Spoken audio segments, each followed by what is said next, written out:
This is my degree. It's actually just a bit of fancy paper with a ribbon tied around it. I couldn't find any of my 3, all of which are pretty much useless. Or are they?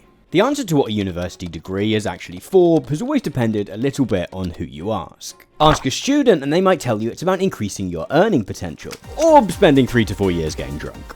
Ask a university lecturer and they might tell you it's about expanding your mind. Ask an employer and they might tell you it's about upskilling the workforce of the future.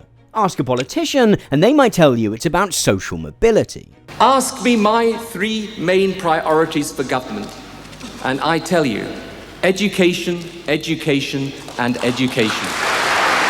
The pursuit of these lofty goals has led to the percentage of young people attending universities in many wealthy countries to explode over the past 70 years or so. And yet, more recently, there's developed a widespread sense that the promise of higher education just isn't being met. Graduation season, and data shows that recent college and high school graduates face a tough road ahead. Is there a crisis unfolding in the UK jobs market? New college graduates are facing one of the most challenging markets for entry-level jobs in a decade. Students have been saddling themselves with debt to pay for expensive degrees which many people feel aren't super useful. And with that has come the sense that the whole thing might just be one massive scam. In today's televised lecture, we'll thus be looking at the 3 crucial ways in which the global university system feels kind of broken, and how we might be able to fix it. If you come out and you're earning like the median wage, say, you're maybe in a scenario where university has made a bit less of a difference for you, certainly in terms of like just the hard numbers of it, but actually you end up paying more than someone for whom it has made a huge difference to. I don't know, how do MPs, I guess particularly the Labour Party, kind of justify a system which kind of is in many ways a regressive one? Yeah, that's a really great question. So let's take a wander around Cambridge, shall we?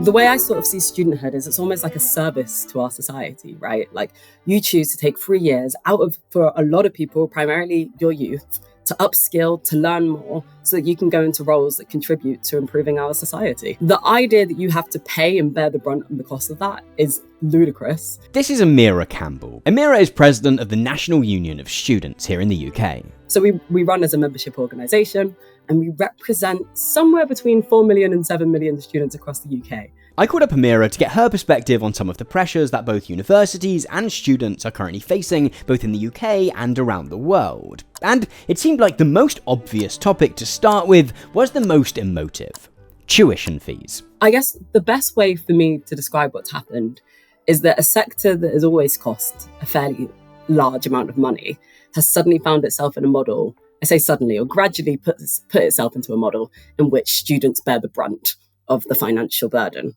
of that model.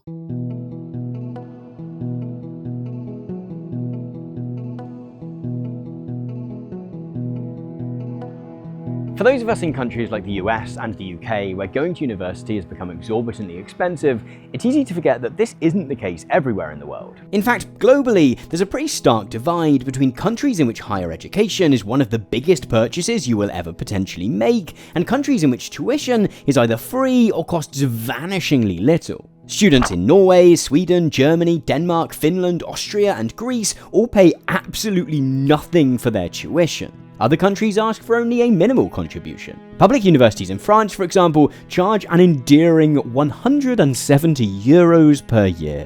And hey, no one wants to risk pissing off French students, do they? Now, as I say that, there are currently a bunch of viewers on YouTube furiously typing out comments reminding us that university being free to students at the point of delivery doesn't mean that it is free. It still costs money to provide that education. It's simply that in countries without tuition fees, that cost is covered by the state using funds raised through taxation. And if those commenters have been watching on the distraction-free interface of Nebula, they wouldn't now be rushing to delete comments which they wish they'd waited until the end of the video to leave. In fact, it's not always been prohibitively expensive in countries where students are now drowning in debt.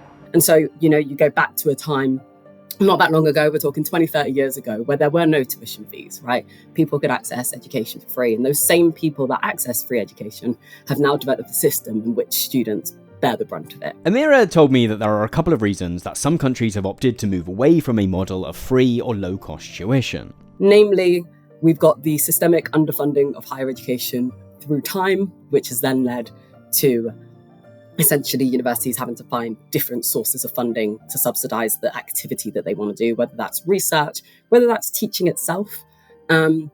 We've then also got the mass scale and growth of higher education, in that more and more people can access it, which is a wonderful thing, but was not designed, or higher education universities were not designed to be able to support that size of students. And therefore now we're in a place where we've got loads of people accessing higher education, but at a great cost. The US, the UK, Japan, South Korea, New Zealand, Italy, and many others have adopted a logic that if someone wants to choose to pursue a degree or similar qualification, they should have to reach into their own pocket to pay for it. After all, a degree has historically led to higher earnings, and university is generally an experience which people enjoy. Why then, the argument goes, shouldn't students be asked to pay towards gaining that qualification? The challenge is that the conversion of both the experience of going to university and the degree itself into a commodity has led to the cost of that commodity absolutely exploding. University tuition fees, which have been capped at £9,250 since 2017, will be going up from next year. It's about whether we swing the pendulum towards the taxpayer paying or towards the individual paying, and this is certainly moving it towards the individual paying. Of course, the country which always catches the headlines when it comes to high tuition fees is the United States. Annual fees for a 4-year degree in the US have risen dramatically and consistently since 1980, even when adjusted for inflation. As Amira hinted, this is for several reasons. Institutions themselves will argue that the cost of running a university has simply skyrocketed as more students have come through the doors. Some of it is the result of decreased state funding, requiring those costs to be passed on to students, and some is simply a result of an increased demand, making it possible for universities to charge more. The headline price of tuition at top universities in America seems to defy all logic. Tuition at Northwestern University for this academic year comes to $69,375. A year of learning at Columbia comes in at $71,170. The University of Chicago values its teaching at $71,325 per year. These clearly exorbitant price tags have led to a growing student debt burden. As of 2024, American graduates owed a total of $1.6 trillion in federal student loans. Forgive me my patriotism for a moment, however, and allow me to reveal that while things might seem bad in the US, nowhere has managed to create a system which feels quite so scammy as the UK. The moment that everyone talks about when the tuition fee was tripled, students went absolutely ballistic. You had tens and tens of thousands in the streets. What a door. So,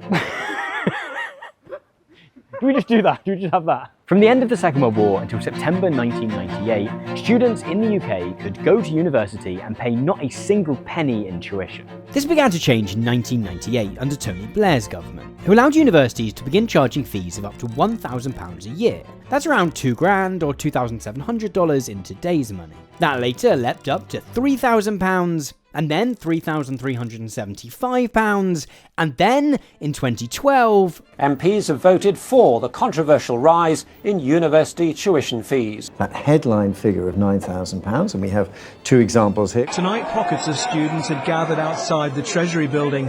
When he was running to become leader of the Labour Party, now Prime Minister Keir Starmer pledged to scrap tuition fees entirely. Suffice it to say, that hasn't happened.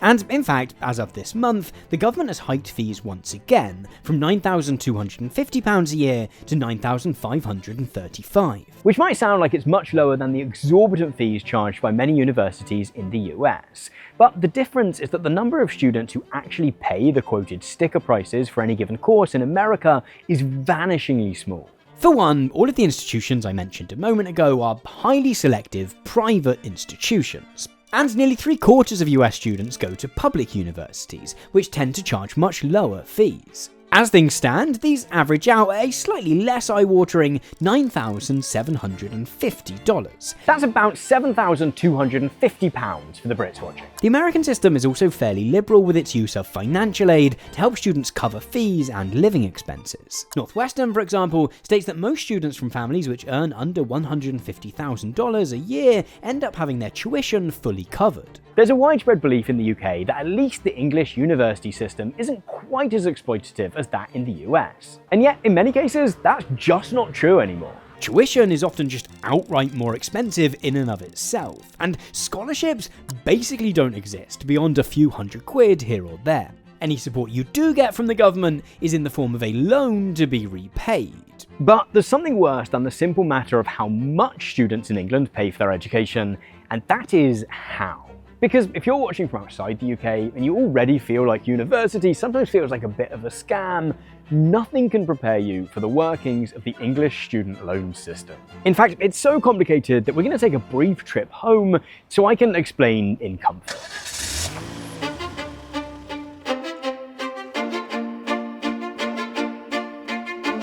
Yeah, I mean, people of your age, my age, we were strongly encouraged, I think, to go to university. This was a big drive during the last Labour government of the 90s and 2000s towards getting more and more people into university. This is Adam Thompson, Labour MP for Erewash and chair of the all-party parliamentary group on universities. What these groups do is they are, as in the name, all-party parliamentary groups. So you get people from all different political parties. And the whole point is that they are not particularly party political in the work that they do. We spend a lot of time sitting down discussing issues relevant to a particular sector, and they can be pretty niche. Universities is probably one of the more broad ones. Okay, so I'm about to spend some time laying into the English student loan system a bit, and Amira also isn't a fan. Primarily, the stance is abolish tuition fees. So I thought I'd give Adam the opportunity to provide a parliamentary perspective on things. I think the challenge that we face, and the reason that we have to remain at least somewhat in this position, is because we acknowledge that the economy is an incredibly difficult place.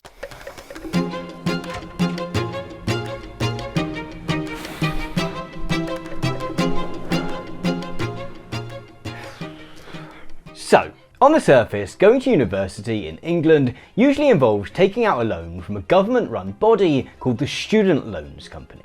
And to be fair, the terms of the loans offered by the Student Loans Company are kinder than those touted to US students. There are zero scenarios in which taking out a loan from the Student Loans Company is going to lead to someone hammering your door down and taking your TV. But that's partly because what are sold to students, many of whom are still children at this point, as student loans, are, in practice, not really loans at all. Yeah, I completely understand why it's a frustrating system. I mean, I existed within that system. I had a student loan, and it has been coming out of my account for a long period of time since. So here's how it's supposed to work. When you go to university in England, the Student Loans Company will send £9,535 straight to your university to cover your tuition fees and add that to your bill. If you're living away from your family home, they'll also give you just over £10,000 towards your living costs, or slightly more if you're in London. Which, to clarify, is barely enough to cover rent on a student flat, let alone luxuries like food. But of course, because the fees were frozen at $9,000 and then slightly up to $9,250, because of inflation, the value of that kind of value is almost down actually from where it was 10 years ago, because they haven't gone up at all with inflation until just a year ago. So actually, although we think of student fees being as higher than they ever have been, they're actually not quite as high in real terms as they were 5-10 years ago, when they first tripled. 3 years later, when you've finished your course, you'll find yourself with a total bill of somewhere around £60,237. The average is actually slightly lower because not everyone qualifies for or chooses to take the full amount. You'll also find that you've already started generating interest on that amount from the moment that you crossed the campus threshold. And then simultaneously on top of that, this is probably the slightly more controversial bit, but students are getting absolutely exploited everywhere they go. I mean, whether that's bus companies, where they would literally not be able to operate on the same scale that they did if it wasn't a student city or a student town. Whether that's circuit laundry, charging students £7 for a spin, right? Because no one can access a washing machine. I mean, the number of businesses that are literally making profit out of studenthood, I mean, it's genuinely absolutely nuts. Let's start with the good news. The amount you repay is linked to your future income. If, at any point in your life, you're earning less than the repayment threshold of £25,000, your repayments will be paused. Not the interest, mind, just the repayments. If you earn more than £25,000, you will pay a flat 9% of anything above that threshold back to the SLC. The other bit of good news is that if you haven't managed to repay the loan after 40 years, or if you die, then anything left over will be completely forgiven. And if you really want and have the cash, you can actually choose to pay it off early. I was elected as a member of parliament and my salary doubled. So it became for me, it went from something that I knew I was never going to pay off to something that actually I was going to pay off. If I did the maths, I said, right, I'm going to pay it off in X number of years' time. I forget how much longer. So at that point, the argument for me said, I should probably try and pay it off as soon as possible. Like the idea that if you don't finish paying off your tuition fees, the government sort of clears that debt from you and covers it. So there is some subsidization in place, but it's not currently targeted or shaped in a way that ought to benefit the most or the poorest students who are struggling the most. Now for the less good news. The median wage in the UK is presently £37,430, which means that most graduates will pay 9% of some portion of their wage. The threshold also doesn't automatically rise with inflation. It's adjusted by the government arbitrarily. Between 2021 and 2025, for instance, the threshold for some loans was frozen, meaning that if you received a pay rise in that time, the proportion of your total pay going to the student loans company would have been stealthily increased. But it's the interest that kills you. On the surface, it is now better than a commercial loan, which hasn't always been the case. Anyone who enrolled at university in England between 2012 and 2023 is currently repaying their loan at an interest rate of 7.3%. That's calculated based on inflation being 4.3% and then an additional fee of 3%, which is added to whatever inflation is at the time. Anyone starting from this year onwards will benefit from that interest rate being lower. The system recently changed so that graduates will only pay interest equivalent to inflation, with no added 3% fee. However, two sneaky things are at work here. First is that the inflation statistic that the student loans company uses is the Retail Purchase Index, which is a pretty controversial way of measuring inflation. Most statisticians would argue that all inflation should be measured using the much more accurate Consumer Prices Index, which also happens to be lower. All of which is before we even get into the more fundamental decision to tie the value of student loans to price inflation rather than wage inflation, meaning the amount that you owe goes up based on the fact that the price of other things has gone up too, rather than necessarily because the country as a whole has got a pay rise. But the real killer is the length of the loan. 40 years is just a really long time. Now, if you walk straight out of university into a high-paying job, that's not going to matter. At a salary of £100,000, there's every chance that you could pay the loan off in about 9 years. If you earn the UK's median salary of £37,430, however, it will take you long enough to pay your debt that you'll hit that 40-year cutoff. There are multiple studies that already show that if you're a woman and you graduate versus a male, you'll end up paying more, and that you're actually put at a greater disadvantage, partially informed by the gender pay gap. We've therefore created a system in which high earners have something we could reasonably call a student loan, whilst everyone else is stuck with what would more accurately be described as a flat, regressive 9% tax on a good chunk of their earnings for most of their working lives. And of course, if you're really rich, your parents can always opt to pay for your education up front, and you never have to worry about any of this at all.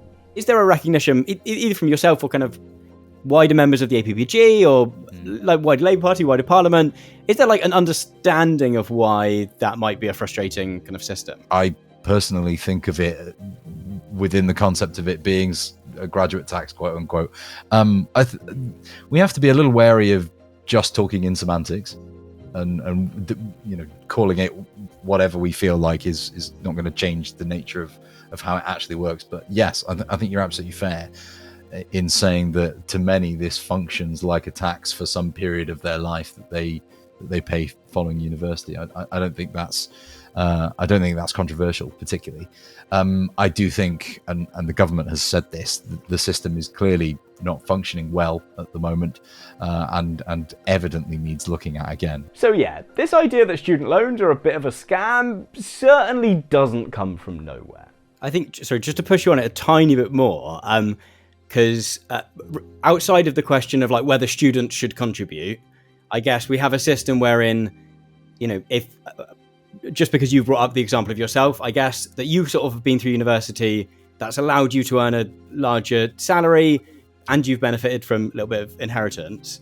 The total that you will have paid for your degree will have been less than someone for whom university didn't make quite as much of a difference. Yeah. How do you justify that aspect of it, I guess, regardless of who... I frankly, Tom, I don't think that's right.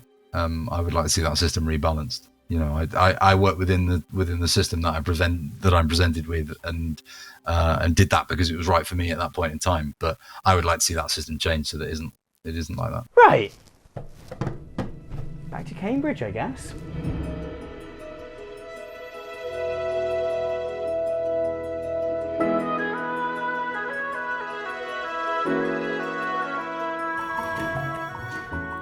Gets you every time, which for me is 2 times. If going to university was a surefire route to earning £100,000 or, hey, even a measly 80, I'm sure no one would mind this system of individualising the cost of higher education. But whether a degree still makes a difference in earning potential is something which has come under increasing question in recent years.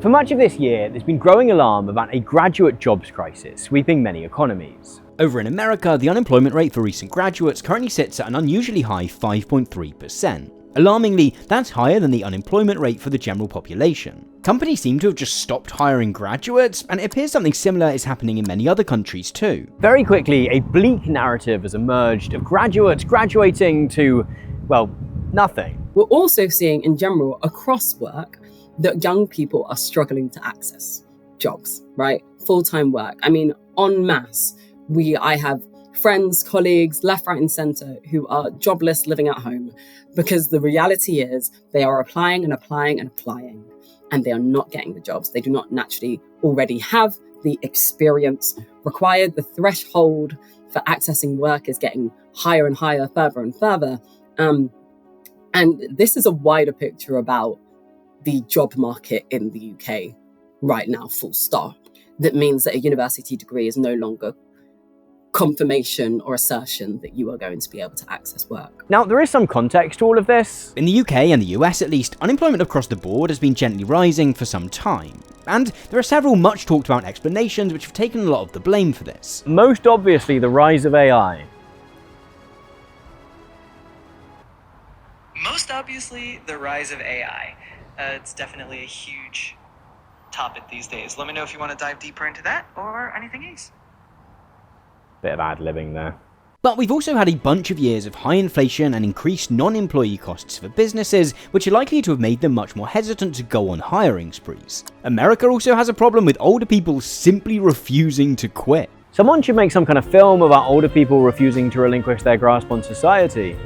Or something. I think it's difficult to say exactly kind of what the causes of this is, other than the fact that we have got more people with university degrees, and I guess there's competition for these kind of jobs. I think it's an enormously valuable thing to go to university for a number of different reasons, but it does mean that there's competition for jobs. But the crisis in graduate jobs potentially runs much deeper than some of the headlines suggest. It all pivots on how exactly we define a graduate job. Back in July, for example, Universities UK, which lobbies for the higher education sector here in Britain, published data which showed that 59% of graduates who finished their studies in 2023 are currently in full-time employment. And that is higher than the 51% of all young people who currently are in work. And yet, when we dig into the data, we find that outcomes vary quite considerably depending on what course you studied. If you studied medicine or dentistry, congratulations, you are 72% likely to be in full-time employment. If you're a vet, you've got an 83% chance. architecture, education, engineering, allied health studies all come out above 60%, which is pretty fantastic. Things begin to look a lot less positive, however, once we consider people with performing arts degrees, or biologists, or sports scientists, or psychologists, or linguists, or historians, or philosophers, all of whom have a full-time employment rate after 15 months of less than 47%. In fact, if you did any of those degrees, you're less likely to be in full-time work than the wider population. Although this video has been brought to you entirely by people who have film and performing arts degrees. So there's that. For a long time, people just assumed and accepted that the university experience was a worthwhile, value for money experience, and now that is no longer the case, right? People are testing the financial viability of higher education and going, is it worth it for my financial prospects afterwards? If we apply a little bit of common sense to the data, we can quickly infer why some of these courses might have better employability outcomes. A medicine degree has a very clear outcome in terms of a job. Most people who spend 7 years at medical school probably want to become a doctor, and doctors are in high enough demand that they'll probably have the opportunity to do so. Medicine, veterinary sciences, nursing, education, architecture, all of these are degrees which lead pretty directly into careers which are in pretty good supply. In fact, the UK's Graduate Outcomes Survey, which polls hundreds of thousands of recent graduates each year, backs this up. Graduates from these courses don't just walk out into jobs, a majority of them walk out into jobs in their fields of study. The same can't be said for all courses. If you do a creative or arts degree, there's just a 15% chance that you'll end up working in the arts, and a 9% likelihood that you'll be working in information and communication. But this compares to a 19% chance that you'll be working in retail after 15 months, and 13% chance you'll be working in hospitality. And that's just as a percentage of the people who actually get jobs in the first place. Nevertheless, it's clear that for some students, the pathway from education to employment is much hazier. I think it's quite telling that I went and did a PhD in engineering, and most people would have regarded that as something that resulted in a fairly high-paying job. And actually, when I was elected as a member of parliament, my pay more than doubled, because actually being a university academic isn't a particularly high-paying job in 2025 in the way that it was generations ago. We'll come back to how much any of this actually matters later. What we can say is this. There is clearly a big mismatch between some of the courses that universities are selling to students and the jobs which are actually available out in the job market. And this sense of a disconnect has long led to anxieties over whether some courses might be a little bit frivolous. Some university students are being ripped off, according to the Prime Minister, what have been called Mickey Mouse degrees. Mickey Mouse degrees. No more rip-off degrees, no more low aspiration, no more denigration of technical education.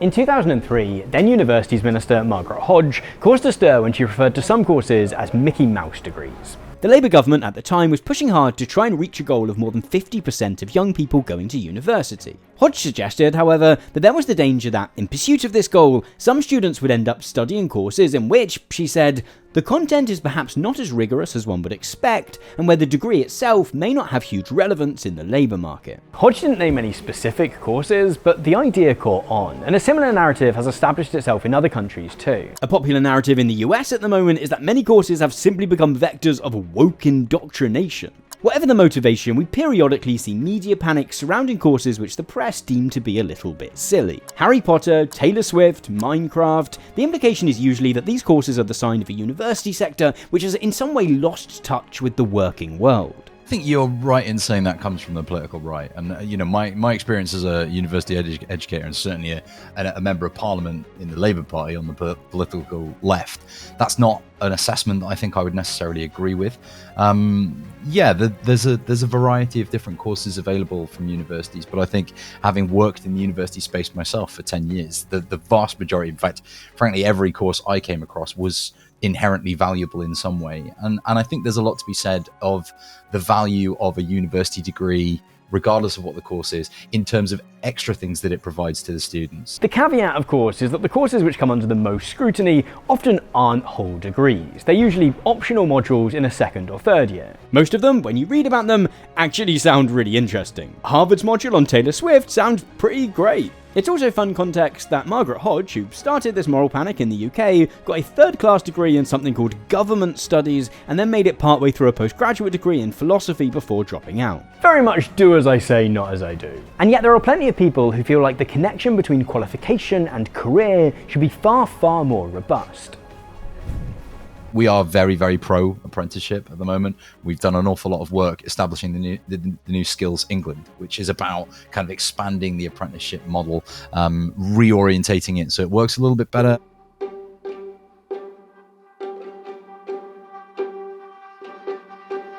The go-to suggestion for how we can fix this disconnect here in the UK is that we need to be offering more apprenticeships. The logic is that we should learn from the positive experiences of doctors, vets and tradespeople and build courses that lead more directly on to careers. And this is, in theory, a hugely popular concept. A 2022 YouGov poll found that 44% of parents of school-aged children would prefer their kids to do an apprenticeship, compared with just 35% hoping their kids would opt to do a degree. From my own perspective, I'm very pro kind of all apprenticeships. And, you know, if I haven't got any kids, but if I did, I certainly wouldn't be pushing them directly into university like some families do. I think I'd want to see them have a real long conversation with themselves about about the right route for them. And I think a vocational route is right for quite a lot of people. The government has also repeatedly tried to make this a reality. Since 2017, all large employers here in the UK have had to pay 0.5% of their total wage bill into an apprenticeship levy, a pot of cash that they're only allowed to use for training their staff. The challenge is that they've done their best to use that money for literally anything they can think of other than apprenticeships. Why take a risk on training up a new member of staff who might not be very good when you can offer some CPD to your management team? Employers just don't seem to want to offer apprenticeships. Despite them being something that young people say they want to do, the UK currently has just 737,000 apprentices compared to 2.2 million domestic university students. And this is part of a much broader problem. According to The Economist, employers in the UK don't particularly like spending money on upskilling staff at all, spending around half of what companies in the EU spend on training. Is there an expectation on the part of employers that employees will come to them as the full package already, where maybe in the past there was more of a, like your CEO you've just mentioned, kind of, we'll bring in, some local kids who don't know one end from the other of whatever they're going to be doing and kind of train them up. Do you think there's been a bit of a shift there? Yeah, good question. Hard to answer. I'm not sure because I'm relatively young. You know, I'm in my mid-30s, so I haven't necessarily seen the full spectrum of that we're talking about in terms of a long-term shift. I guess there is always a desire. You know, any business owner is always going to want the full package delivered, if possible, in a new employee. But I think maybe the crux of the question is, what is the overall skills picture or skills uplifting or education picture for post-16 education that works for the most amount of people to get the best out of that experience, but also have a viable financial future, particularly in a time where so many people are poor and we've got one of the most squeezed middle classes we've ever had, right? And a squeezed middle class is never a good thing, right? And right now that looks like, or I think it looks like, a breadth of different types of study, right? It looks like some people getting level 3, level 4 qualifications at colleges. It looks like some people on apprenticeships. It looks like some people doing the traditional Oxbridge art history degree. Perhaps the weirdest part about all of this is that, contrary to the popular narrative, not only do employers not want to pay for apprenticeships, most of them report wanting to hire people with degrees. In fact, employers often don't care what that degree is in. To some employers, it's evidence that you've applied yourself at something for 3 years. For others, it's simply an arbitrary way of reducing the number of CVs they have to read in more detail. The result is a system in which not having a degree has become a barrier to many careers, rather than a springboard to anything particularly spectacular. Outside of a few very specialised careers, undertaking a degree is increasingly a pretty big gamble. It could lead to a highly rewarding, well-paid job far beyond anything you could have got without one. Or it could lead you right back where you started. But not having a degree at all often means that you just don't get to roll that dice. As we've seen, if you don't walk out of university to a high-paying job, not only do you not get that high-paying job, you also end up paying more for the degree, which turned out to not make so much of a difference. And yet, whether all degrees are equal is not only a matter of which subject you pick. Because whilst some certificates come emblazoned with the logo of the University of Cambridge, not all come attached with such high levels of prestige. When people say I'm the leading thinker in this sort of field, my 21-year-old daughter always says, "Dad, that's because you're the only professor in this field." But I do work globally increasingly, sort of, trying to basically improve or equalize the unequal playing field of life, right? This is Dr. Lee Elliott Major, Professor of Social Mobility at the University of Exeter. It's a much abused term, social mobility. When we study social mobility, what we're doing is we're looking at the origins of people and their outcomes in later life, okay? So you can measure that in different ways: earnings, social class, lots of other ways, education. And essentially, the measure is one in which we measure essentially the extent of equality of opportunity in society. So the more mobile a society, right, the weaker the link between your parents' background and what happens to you suggests a society where there is more equality of opportunities. As the world's first professor in social mobility, Lee seemed like the perfect person to talk to about whether university, as it currently exists, is helping or hindering inequality. So ever since really universities were created, there has been a goal, an aim, an aspiration to draw on all talents from all backgrounds who can flourish in an academic environment, right? So it's always been part of what universities are about, to draw on academic potential wherever it may come from.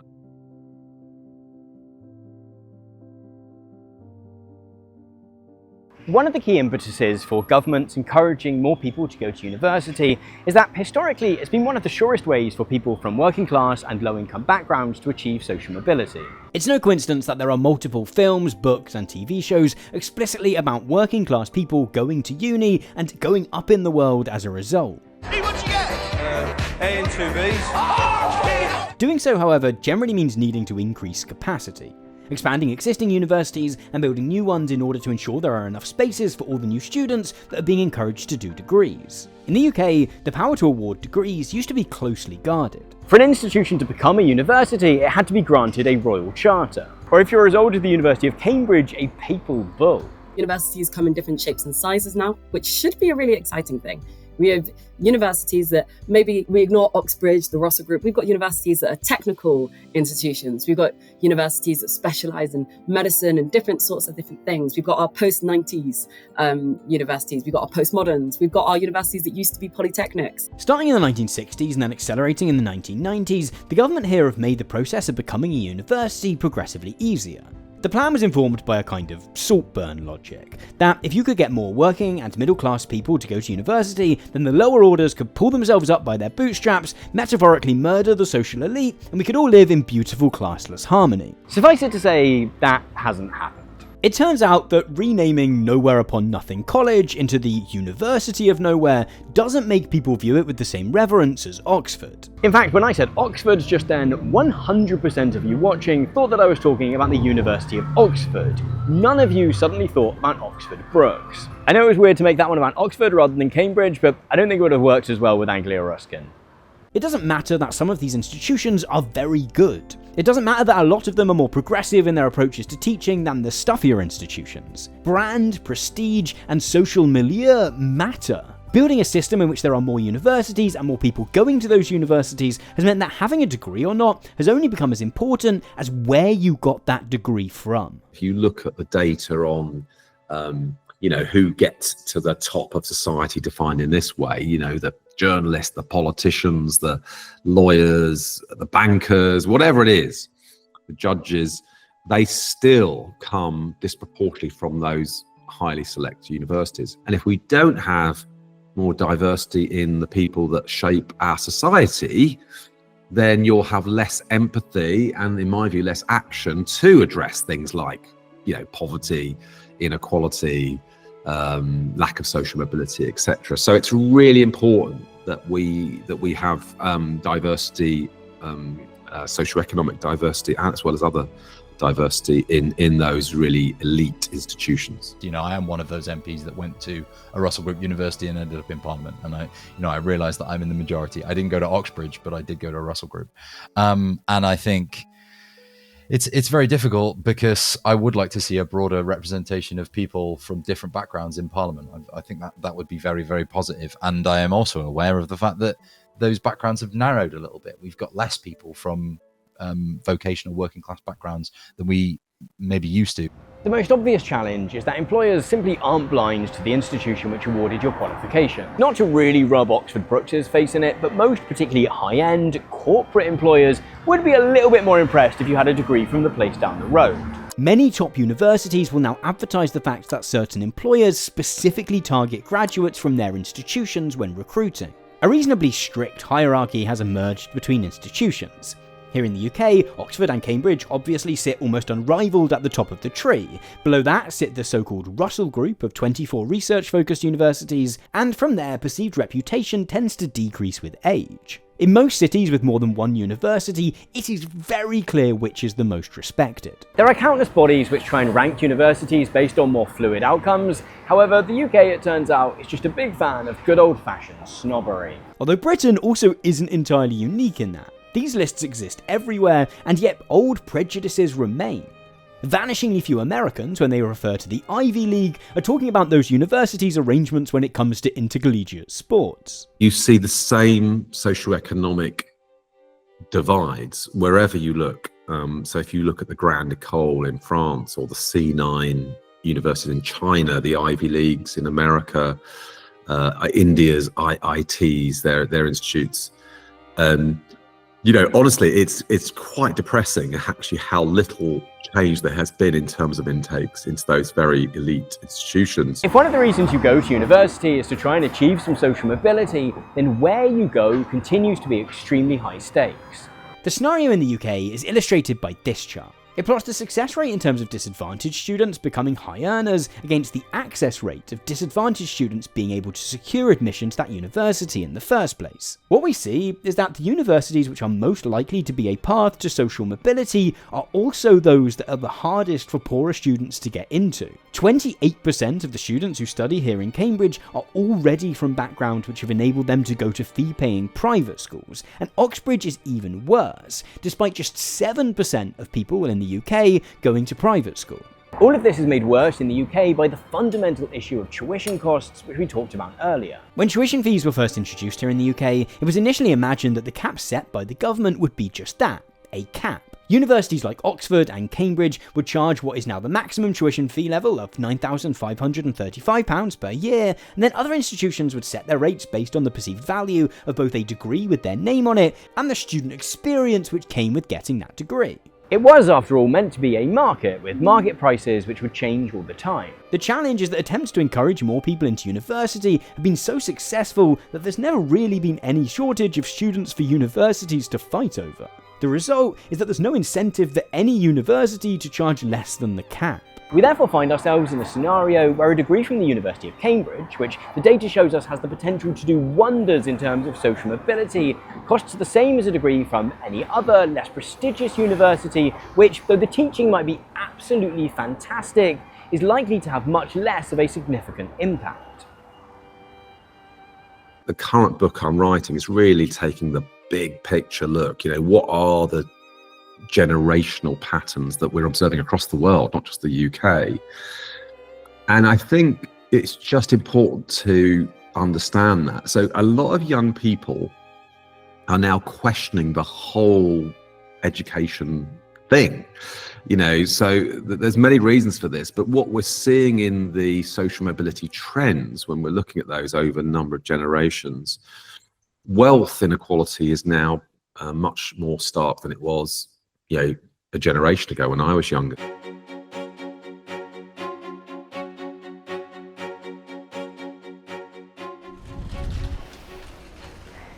think we're like here, I think.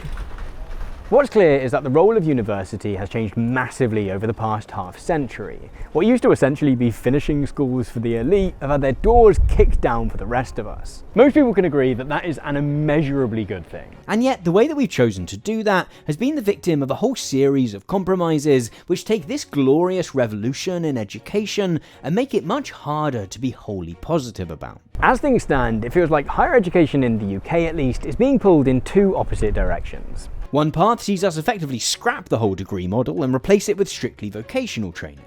The other path sees us embrace the teaching of more generalised courses where the goal is a much broader expanding of minds. What we have at the moment can sometimes feel like a weird fudge. I think I'm quite romantic about higher education. I think I'm still excited by the idea that, you know, you enter this institution for 3 years and you're there to learn, to expand your mind, to question things. I sort of see university campuses as their own like little think tank or incubator for what the world's going to look like in 15, 20 years' time. Throughout the making of this video, I've been really keen to avoid it just being about tuition fees, and yet it's been really hard to not keep circling back to that central question of who should shoulder the burden of training the workforce of tomorrow. At the moment, we place a huge amount of that burden on students, and that wouldn't entirely change with a switch to apprenticeships. While apprenticeships don't charge fees, they do usually involve working for much lower wages whilst you train, and you're still taking a massive risk on whether the employer keeps you on at the end of your training. While several governments have talked the talk on apprenticeships, I'm afraid to say that we just haven't developed the high quality apprenticeships that should be on offer. But absolutely, if you're serious about social mobility, you would have as good, you know, a pipeline of apprenticeships to future life prospects as you would have for universities. We do seem to have become allergic to the idea that employers should pay for the skills that they want their employees to have. We thus find ourselves in a situation in which students are trying to predict the future hiring strategies of employers who may or may not even exist by the time they graduate. And it's unavoidable for there to be a whole lot of waste in such a system. There will always be winners and losers in both education and the workplace, and yet the trajectory of policy over the past 30 years has been to massively heighten the stakes. We've built a system where, to stress it one more time, the losers of the system end up paying more than those who win.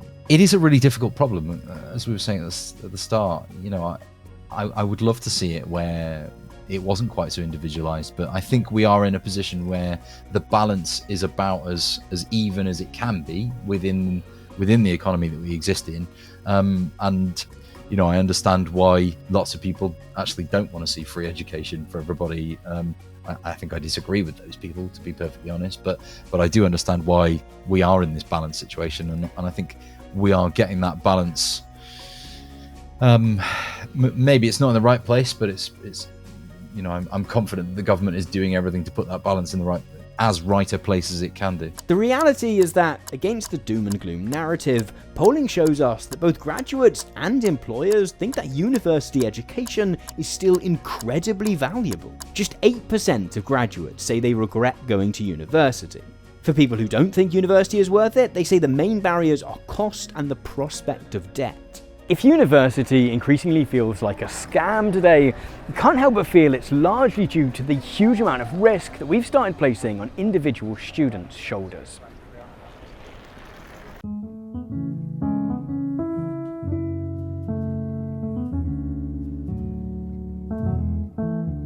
Back in the late 2000s, there was a belief that the internet might put the final nail in the coffin of educational inequality. Top universities, including Cambridge, started producing online courses which they made available free to everyone. And then they just kind of stopped. The result is that we now find ourselves swimming in a sea of clickbaity information, which is usually less than reputable. YouTube even seems to have outright destroyed its own algorithm enough that finding good quality, inquisitive videos to watch is getting harder and harder. That's why myself and a bunch of other thoughtful creators got together to create Nebula. a premium streaming service which offers a curated selection of content from only the best, most well-intentioned creators. It allows you to watch all of our videos ad and sponsor free, whilst also hosting an ever-expanding catalogue of exclusive films and shows too. I'd be silly not to mention here my Nebula original documentary Boomers, in which the stark generational divide and how much the baby boomers paid to go to university in comparison to young people today is just one of a host of generational divides which I investigate. Making Boomers involved going on a globe-trotting tour of Europe and the US to examine the lives and legacy of the baby boomer generation.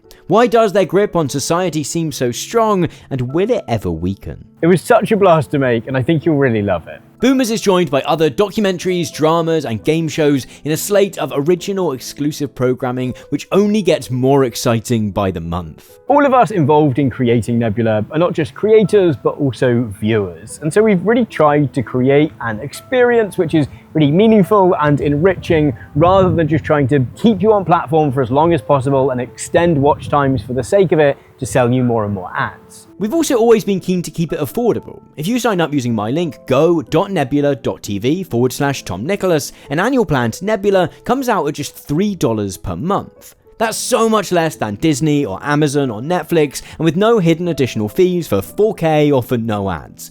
All the stuff that you would expect to come as standard comes as standard. If you don't want to add an extra subscription to your monthly budget, we even offer a lifetime membership. This obviously costs a bunch more up front, but gets you access to Nebula for as long as both you and the platform exist. It also helps us to build Nebula further. The money we raise from selling lifetime subscriptions goes into a fighting fund, which is helping us to fund the creation of more big film and series productions like Boomers. The other option would be to take a bunch of VC money or something, which obviously we're really keen not to do. I really think you'll love Nebula. In an era of mindless scrolling, it's a way of shutting out all the nonsense and getting access to just the best content from the most enthusiastic and genuine independent creators. Signing up to Nebula using my link, go.nebula.tv/Tom Nicholas, really helps to support my work.